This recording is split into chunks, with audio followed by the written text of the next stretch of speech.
तरह कि आखिरी बात यही है कि आपने जो सवाल किया है दावत इस्लामी के मुतालिक, तो बात इस तरह मैं भी अल्लाह ताला के घर के अंदर बैठा हुआ हूँ।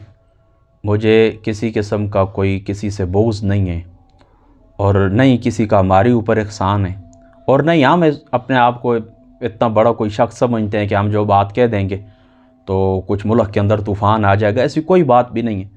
बहरहाल चलो, जितना सवाल होता है मेरी कोशिश होती है कि मैं इंसाफ का दामन न छोड़ूं। अल्लाह ताला उलुल इल्म क़ाइमम बिल क़िस्त इसी शान के साथ हमें रखे कि हम इंसाफ के ऊपर ही खड़े हों, इंसाफ की गवाही दें चाहे हमारे ऊपर आए। बात इस तरह दावत इस्लामी को जो हमने देखा है तो वो इसी तरह ही हमने देखा है कि ये फ़ुरुआत के ऊपर ही बात करते हैं। मिसाल के तौर पर पगड़ी बांधना, मिसवाक करना, टखनों से ऊपर कपड़ों को करना, सफ़ेद लिबास पहनना, ये बातें यही करते हैं। नमाज के अंदर क्या फ़राइज़ हैं, क्या वाजिबात हैं, कहाँ पर नमाज टूटती है, वज़ू के मसाइल, यही कुछ हमने इनसे सुना है और हम समझते भी यही है, क्योंकि ये अपने आप को गैर सियासी भी कहते हैं। मुल्क की जो मामलात हैं उनके अंदर भी ये कहते हैं हम कोई दखल अंदाज़ी नहीं करते, हमारे ज़िम्मे बस यही है हुज़ूर की सुन्नतें जो हैं जिनको हम सुन्नत समझते हैं लोगों तक पहुँचाएँगे। और मैंने देखा है पिछले 4-5 बरसों के अंदर मुल्क के अंदर बड़े बड़े तूफ़ान आए। शियों ने, उनके जो ज़ाकिरीन हैं, उन्होंने हज़रत अबू बकर सिद्दीक़ के मामले के अंदर बड़ी रज़ी अल्लाह ताला अन्हु सख्त बातें की हैं और भी बड़ी सख्त बातें उन लोगों ने की हैं। इसी तरीके से और भी मामलात हुए, मैं अब एक एक का क्या ज़िक्र करूँ। मुल्क के अंदर तूफ़ान आए हैं, फितने उठे, लेकिन ये कभी भी नहीं बोले, खामोश रहें।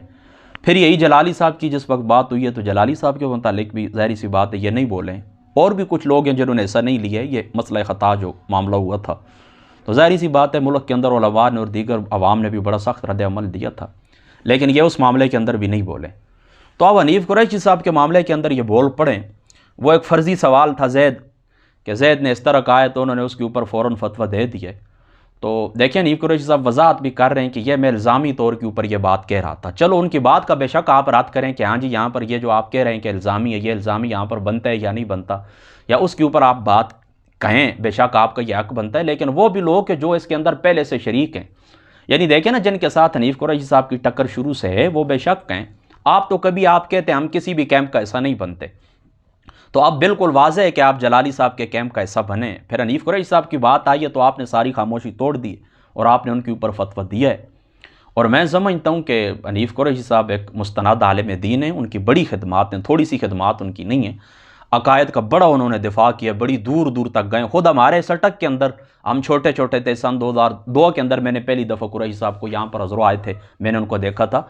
बड़ी आपने अकायद का बड़ा अल्हम्दुलिल्लाह ताला दिफा किया, बड़ी खिदमात है उनकी, अल्लाह ताला ने उनसे ली हैं। हज़ारों तलबा ऐसे हैं कि जिन्होंने, मैं देखता हूँ, मैं जानता हूँ उनको कि उन्होंने मदरसा पढ़ना शुरू कर दिया है बाकायदा कुरैशी साहब की वजह से। तो बड़ी उनकी खिदमात हैं। ठीक है, कहीं पर इंसान है, कहीं पर कोई सी बात से आपको इल्म भी, मैं खुद उनका शागिर्द हूँ, उनके पास मैंने मुस्नद इमाम आज़म पढ़ी है। मैंने उनसे जिस वक्त फ़ोन के ऊपर बात होती है वो मुझे भी कह देते हैं बेटा आप इल्मी इख्तिलाफ मुझसे करें। लेकिन आप लोगों का, इनका दावत इस्लामी वालों का भी और चांद इनकी जो मतलब हिमायती उलमा है, मैंने उनको देखा है कि वो हनीफ़ कुरैशी साहब से इंतहा का बोझ रखते हैं। इंतहा का बोझ, थोड़ा सा बोझ रखते भी नहीं है, इंतहा का बोझ रखते हैं। और ये बात नुकसानी है, ये उस असद जो है ये नेकियों को खाने वाला है। और इससे ये बात बिल्कुल वाज़ेह होती है कि ये जो कुछ करते हैं इसका मकसद अल्लाह ताला की रज़ा नहीं है। इसका मकसद बस अपनी दुकानदारी को चमकाना है, अपने आप को बड़ा करना है, अपने आप को नुमायाँ करना है।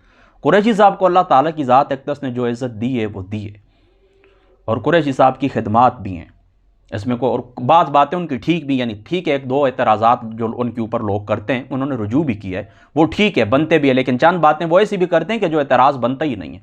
उससे ज़्यादा सख्त बातें इनकी अपनी तकरीरों के अंदर, अपनी तहरीरों के अंदर मौजूद हैं। और बात इस तरह कि जिस वक्त इससे सख्त बातें मेरे अपने बंदे कहें तो मैं चुप करूँ, यानी दूसरों की, वो जिस तरह बाइबल के अंदर आता है ना, दूसरों का वो क्या है कि आपको शातिर भी अपना जो है तो आपको दूसरों का जो है तो अपना, आपको दूसरों की आंख में आपको तिनका भी नज़र आ जाता है और अपना आपको शातिर भी नज़र नहीं आता आपको। तो ये कुरैशी साहब के साथ नाइंसाफ़ी ये कर रहे हैं, कुरैशी साहब के साथ ये बोझ कर रहे हैं। बहरहाल होता कुछ भी नहीं, ऐसे कुछ भी फ़र्क नहीं पड़ता।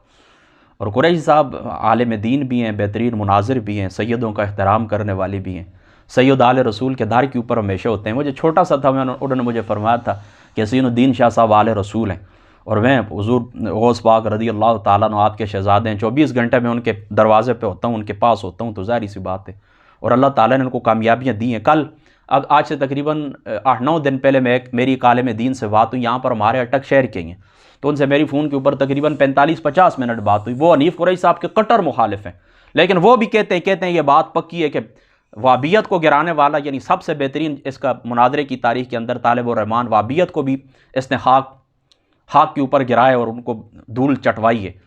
اور ابھی مرزا بھی ڈیمیج ہوا ہے۔ یہ کہتے ہیں کہ یہ تو صرف حنیف قریشی صاحب وہاں پر گئے، چکر لگا کے آ گئے ہیں نا، مناظرہ تو نہیں ہوا ہے نا۔ تو مرزا تقریباً 60% گر چکا ہے۔ میں نے خود اس کے جو وہ کیا کہتے ہیں سپورٹر ووٹر جو اس کے اسٹوڈنٹ کہلاتے ہیں، میں نے ان کو دیکھا ہے کہ انہوں نے کہا کہ استاذ تو بہت بزدل انسان ہے، اور اگر کہتے ہیں یہ مناظرہ ہوتا تو یہ مرزا بالکل اس نے ختم ہی ہو جانا تھا۔ تو یہ دیکھیں نا، اللہ تعالیٰ نے جس کو فضیلت دی ہے نا، میں نے وہ درس کے اندر یہ بات آپ کو بتائی تھی کہ جو اللہ تعالیٰ کسی کو نعمت دے نا، بخل کی تعریف کے اندر یہ بات شامل ہے کہ جو اللہ تعالیٰ کسی کو کوئی نعمت دے آپ اس کی نعمت کا اعتراف نہ کریں، یہ بات بخل کے اندر آتی ہے۔ تو اس بخل سے ہمیں بچنا چاہیے، سچے دل سے دیکھیں کسی شخص کے جو عظمت ہے اس کو بھی تسلیم کریں، اگر کوئی اس سے خطا ہوتی ہے تو وہ کیا کریں، اس کی اصلاح کی خاطر، یعنی اس انداز کے اندر آپ اس کی اصلاح کریں کہ وہ حضرت امام شافعی صاحب کا قول رحمۃ اللہ تعالیٰ علیہ، آپ فرماتے ہیں کہ سر محفل اگر تو نے کسی کو نصیحت کی ہے تو تو نے اس کو رسوا کیا ہے۔ یہ ضیاء القرآن تفسیر کے اندر پیر کرم شاہ صاحب الازہری رحمۃ اللہ تعالیٰ علیہ آپ نے یہ نقل کیا ہے، اور فرمایا اگر تو نے تنہائی کے اندر اس کو نصیحت کی ہے تو تو نے اس کی خیر خواہی کی ہے۔ یہ بندے کو اس انداز کے اندر للکارتے ہیں اور اس انداز کے اندر یہ تیار ہو کے آتے ہیں اور سب کچھ وہ اپنا تیل میں لگا کے آتے ہیں کہ وہ جو بندہ نہیں بھی ہوتا وہ پکا ہو جاتا ہے۔ وہ بندہ میں اللہ کی قسم اٹھاتا ہوں، میں اس وقت اللہ تعالیٰ کے گھر میں خدا تعالیٰ یہ پاک کتابیں پڑھی ہوئی ہیں، بخاری شریف کی یہ شرح ہے، میرے اس کے اوپر ہاتھ ہے اگر میں جھوٹ بولوں تو۔ حضرت معاویہ رضی اللہ تعالیٰ عنہ کے بارے میں نے زندگی میں کبھی سوچا بھی نہیں ہے کہ میں ان کے خلاف اس طرح کروں گا یا ان سے یہ ہوا یا وہ ہوا، لیکن ایک دو باتیں میں نے ناسمجھی کے اندر سن 2010 میں طالب علم تھا، میں نے ایک دو باتیں کی ہیں نا، اور حالانکہ وہ غلط بھی نہیں تھی ہماری ملا علی قاری صاحب کی، یہ بھی آپ کہیں تو میں آپ کو مرکات اتار کے دکھا سکتا ہوں، تو وہ ان کی لکھی ہوئی تھی۔ بہرحال چلو میری اتنی بچہ تھا میں نے کر دیے، تو یہ لوگ اس طرح میرے پیچھے پڑ گئے نا، اتنا مجھے خود انہوں نے اتنا پکا کر دیا نا۔ اب ایمانداری بات بتاؤں، میں سچ آپ کو اللہ کے گھر میں بیٹھے ہوئے کہ میں اسی طرح تلاش میں رہتا ہوں، تاریخ بھی دیکھتا ہوں، ان کے معاملات بھی دیکھتا ہوں، اور پھر اس طرح وہ مودودی صاحب کی جو تحریریں میں ان کی طرف چلا جاتا ہوں کہ ان لوگوں نے مجھے اس طرف اتنا پکا کر دیا ہے نا کہ اب یوں سمجھیں کہ میرا مطلب یہ ہے کہ وہ چونکہ ایک صحابی رسول احترام تو ظاہری سی بات ہے، ان کا ایمان ہے، لیکن ایمانداری سی بات وہ پہلے جس طرح میرے ان کے معاملات تھے وہ اب نہیں، اب میں دوسری طرف زیادہ مطلب میرا رجحان ہے، یعنی جن کو یہ رافضیت کہتے ہیں نا کہ وہ اس طرح کہتے ہیں اور مودودی صاحب نے اس طرح کہا ہے، تو اب اس طرح تاریخ کے اندر مجھے جو کچھ ملتا ہے نا تو پھر میں بھی اس طرح کرتا ہوں، کتب حدیث یا کتب جو ہماری اسٹیبلش تاریخ ہے، تو نہ چاہتے ہوئے بھی میں ان کو کبھی کبھی جمعے کے اندر یا دیگر دروس کے اندر بیان کر دیتا ہوں۔ تو یہ قصور ان لوگوں کا ہے، تو یہ اس طرح بات کرتے ہیں اور اس طرح چیلنج دیتے ہیں کہ دوسرے انسان کو وہ پکا کر کے ہی چھوڑتے ہیں، تو اس طرح نہیں کرنا چاہیے۔ اللہ تعالیٰ صاحب کے ایمان کی حفاظت فرما۔ چلو اب نماز کا بھی وقت ہے، پھر انشاءاللہ تعالیٰ زندگی رہی تو اس موضوع کے اوپر بات کریں گے، انشاءاللہ تعالیٰ زندگی باقی رہی۔ اللہ تعالیٰ کی ذات اقدس عمل کی توفیق۔